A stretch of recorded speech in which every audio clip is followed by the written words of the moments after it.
let's join royal commentator Jenny Bond now.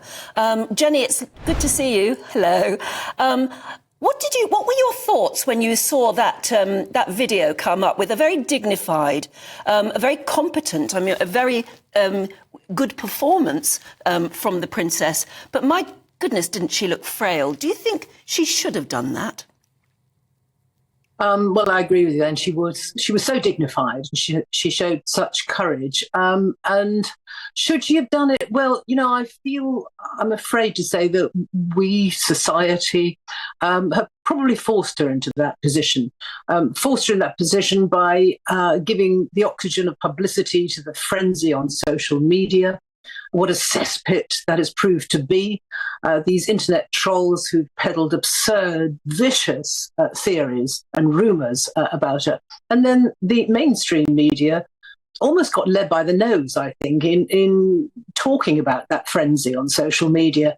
And it all added up to a huge amount of pain and hurt for her and backed her into a corner where whatever she did or said wasn't going to be believed. And so she, I think, felt obliged to make this video recording, which she did to perfection. And, of course, the result is an outpouring of goodwill towards her.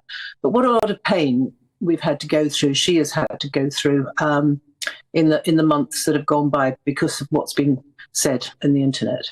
Do you think some of the speculation, well, it's not going to be speculation moving forward, is it? But the fact that it is likely we won't see her for quite a few months now, it opens up that vacuum again. You've got to hope that people just leave it alone until she makes her return. But do you think that will happen?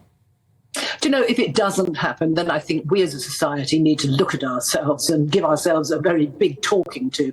Of course she must have that privacy now. It takes me back to Diana, the former Princess of Wales, when she stood up at the time when her marriage was breaking down and she was mentally very fragile. She needed time out from her public role. And she stood there and surprised the world by saying, "I need time and space." The very words that this Princess of Wales has called for. Did we listen to Diana?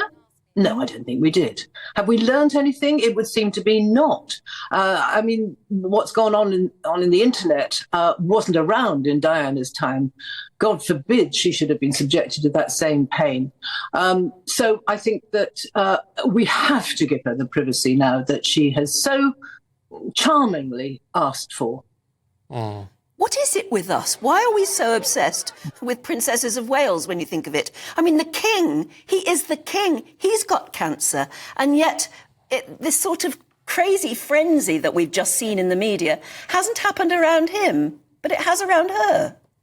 No, I suppose she is the star, really, of the royal family. She has the glamour, she has the it factor and the X factor. And people want to know, and we live in a different world now, don't we, where people think they have a right to know absolutely everything.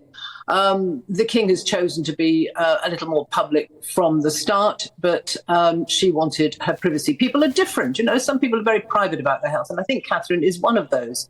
But in all of this, as you've been saying, at the heart of this are these three young children who mean the world to William and Catherine. And just saying the word William, you think of what he has been going through, criticised for not turning up at ex-King Constantine's memorial service. Well, now we know why.